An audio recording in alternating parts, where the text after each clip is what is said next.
We are back at home, thank God. I am finally getting settled back into regular life, back into mom mode, my own horses, back to just getting things figured out. But there's more when it comes to that Mustang makeover show, and I am so excited to tell you guys more about it. Also, by the way, if you're new here, hello, welcome. My name is Shay, and if you're here on my channel, I have two horses, Sage my paint mare and Penny my Mustang filly, and I post a little bit about horsey educational content and things that are going on in the Mustang community. So back in July, right on my 30th birthday, which was so cool, my husband and I got a chance to go to Las Vegas to watch the 2024 Mustang Challenge put on by Mustang Champions. It was the first show to ever do a challenge like this where they had horses that were trained for anywhere from 4 to 9 months, which is a very, very long time for these Mustang makeovers to have. I think it was awesome to let the horses have a little bit more relaxed of training sessions so that it wasn't such a high pressure situation. This event, first place overall, won $50,000. Don't worry, we're going to get into who wins it today in this video. It was such a phenomenal event to watch. I can't wait to share more with you guys. I have more videos planned from this too, so make sure you stay tuned. If you haven't seen it already, make sure you go back a little bit to my last video where I talk about the first 3 preliminary classes. We had ranch riding, reining, and trail. In this video, we're going to be talking about the top 10/top 11 that competed in both compulsory and freestyle. To begin, I want to go over just the top 10/11 competitors, and I say that for a specific reason, but I'll get to it. I want to go over the top 11 competitors and tell you everyone that they were and the horses that they had, because they really deserve all the praise they get for ending up in these high spots. They just were phenomenal to watch. First to mention, we have Justice Jacobs with Heritage Cognac, which I just want to say my favorite thing about this was listening to the announcer say Heritage Cognac like every time, and I thought it was so funny. Justice Jacobs also had a second horse named Roses Are Red. We have Travis Dittmer with Shoshone, Luke Castro with J-Lo, Sam Van Fleet with Pixel, Krista Smith with CC Roosters Gone Wild. I'm so sorry if I butcher this last name. Garrett Eigenhouse with Sven. Kevin Graham with Vegas Showgirl, Samantha Rock with Handy Dandy, Whitney Campbell with Cinder, and Chris Phillips with WFR Sin City Sister. I really just want to say a huge congratulations to each and every one of these competitors. You guys have all done such an amazing job, and you are such an inspiration to those around you. I so appreciate even getting to come out and watch everyone compete. It was such a fun, cool, educational experience. Highly recommend it. Now here's the deal. This was kind of the crazy part that I saw mentioned in, I believe, Sam Van Fleet's video talking about how the scoring worked, and there were 2 different methods that they had for scoring. What I would assume for the scoring system, there's a couple different ways. You either take the points overall from your actual scores from each class to dictate where you would end up, or this is how equestrian team worked, and it was kind of weird. You get a certain amount of points for your placing. So depending on where you were, I think for individual events, first place got 20 points, second place got 18 points, down to like 10 points, and then it was individual. So I don't know how they did this scoring. However, Sam talked about the fact that they actually had 10th and 11th swapped with each scoring. So they ended up just taking all 11 competitors, which I thought was so cool that they extended it to another person instead of having to make a decision of who to cut at that point,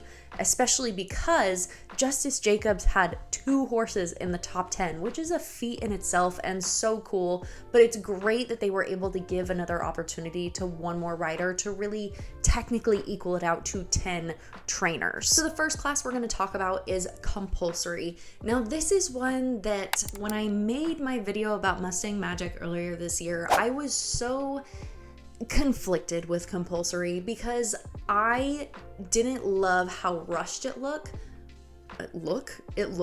I didn't love how rushed it looked. However, I believe it's a timed event. I think they said timed event, and I was very confused when they didn't cut anyone off because they just kept going, and I thought it was supposed to be like a minute and a half, and it turned, I think every single one went over a minute and a half, if not into 2 minutes. So I don't know how they scored that part. That I got nothing. When it comes to compulsory, it's kind of a blend of ranch riding / reining / Western equitation.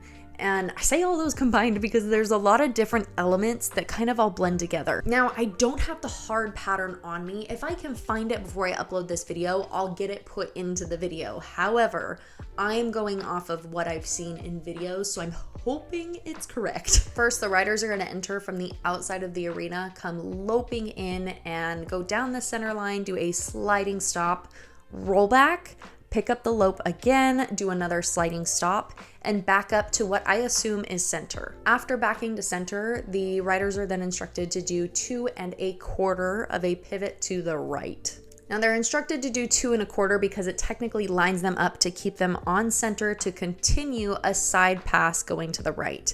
I'm not sure how many steps this is supposed to be. It could be anywhere from about 4 to 6 crossovers. After the side pass to the right, the riders are then going to do 2 pivots to the left, and then again ask for a side pass to the left. After completing a side pass to the left, this is where it gets a little bit tricky. They're then going to pick up the right lead. So going the opposite bend, they're going to pick up the right lead and do a large fast circle, slow down in the center to do a small slow circle. After the small slow, they're going to ask for a lead change. I would assume this lead change needs to be a flying change, but because I don't have the pattern in front of me, we're just guessing. After the lead change, they're going to do a large fast circle to the left, slow down for a small slow circle, and then exit the arena. It looked like there wasn't a deliberate stop in any certain point, so some people moved a little bit farther forward and did a stop. Some people just broke to a trot or a walk and then left the arena. I think that because this is a timed event, I always have a little bit harder time watching this one because it always seems a little bit sloppier to me. It seems very rushed, and if it is timed, that makes sense. It just puts a lot more pressure on the trainer and the horse at that point, so it makes things look a little bit sloppier. I think that's why part of me just is never a huge fan of compulsory. I love pattern classes. I love executing them and watching them and seeing what I can learn.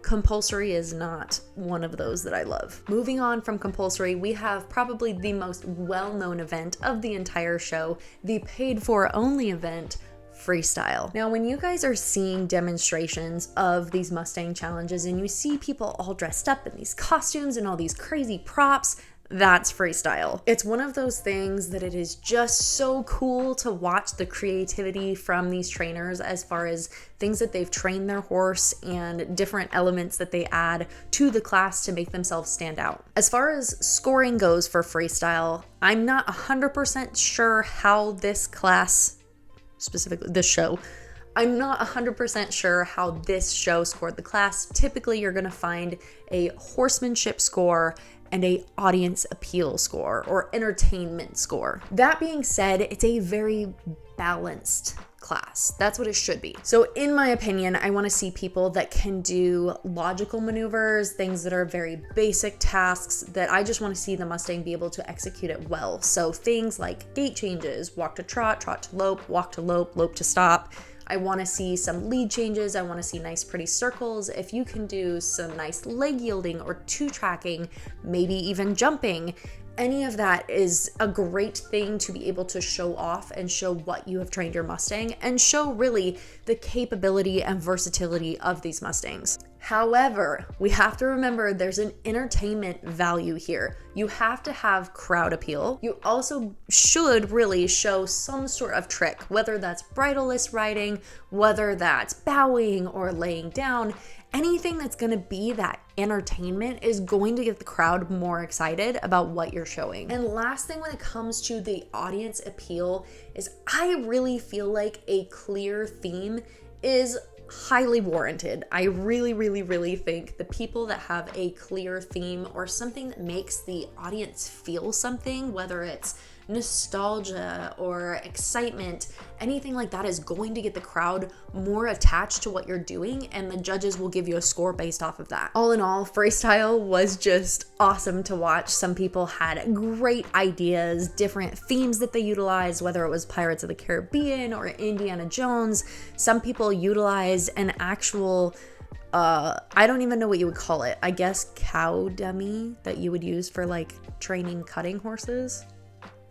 what is that called? Clearly I know nothing about cutting, so like don't come for me. People had so many awesome ideas when it came to things, and it really got my brain, who is that? A repairman to my neighbor? Everyone just had such amazing creativity, and it really got my brain going as far as the next time I want to do a challenge, what are some options and things that I could throw into a freestyle class. Now, what you all have been waiting for, which is what I was waiting for during the freestyle announcements, was the final placing. Keep in mind that everyone in the top 11 now got a check. Wow, why was that so hard to say? Keep in mind that everyone in the top 11 got a check, so that's awesome that they were able to get a little bit of money back for all of their hard work for the debatable 4 to 9 months. One other thing to mention is just that your scores based off of each class could really change where you place. I think it's sometimes a little bit hard to watch some trainers that have done really well with the pattern type classes go into freestyle and not place as well, whether it's because of the theme, whether it's because of the elements they had in their pattern, or just that they didn't quite have the same level of entertainment that other performers, trainers had. If I'm doing my math right, if Justice Jacobs with Roses Are Red took first place in compulsory but took 8th place in freestyle, that can completely change where you line up at the end road. Another good example is Krista Smith with CC Roosters Gone Wild. She placed 11th in compulsory and 3rd in freestyle. Again, those are a big difference. So it's really interesting to see how just some little changes can completely change up where you are in the placing, partially because these are all very good trainers, so minor mistakes are going to drastically change your position in placings. With a compulsory placing of 5th place and a freestyle placing of 11th, Justice Jacobs with Heritage Cognac finished out 11 in the top 11. For 9th place in compulsory and 10th in freestyle, we have Travis Dittmer with Shoshone placing 10th place overall. Next up, we have Luke Castro with J-Lo placed 7th in compulsory, 9th in freestyle, and 9th overall. Next up, we had Sam Van Fleet and Pixel placing 8th overall with a 10th place in compulsory and 4th place in freestyle. Krista Smith with CC Roosters Gone Wild had a placing of 11th in compulsory, 3rd in freestyle, and 7th place overall. In 6th place overall, we had Garrett Eigenhaus with Sven, 8th in compulsory and 4th in freestyle. In 5th place, placing 3rd in compulsory and 7th in freestyle, we have Kevin Graham with Vegas Showgirl. In 4th place, we have Samantha Rock with Handy Dandy, who received 2nd place in compulsory and 4th place in freestyle. Yes, I am saying 4th place a lot because there were 3 ties for 4th place in freestyle. In 3rd place, we have Justice Jacobs with Roses Are Red, who ended up with a 1st place in compulsory and 8th in freestyle. Our reserve champion of the show, coming in 2nd place, is Whitney Campbell with Cinder. She had 6th in compulsory as well as 2nd in freestyle. And 1st place of the show, grand champion, winner of $50,000, is Chris Phillips with WFR Sin City Sister, placing 3rd in compulsory and 1st in freestyle. He by far was the best in the show. I might be a little bit biased, but honestly, Chris Phillips is such an inspiration to so many people, myself included.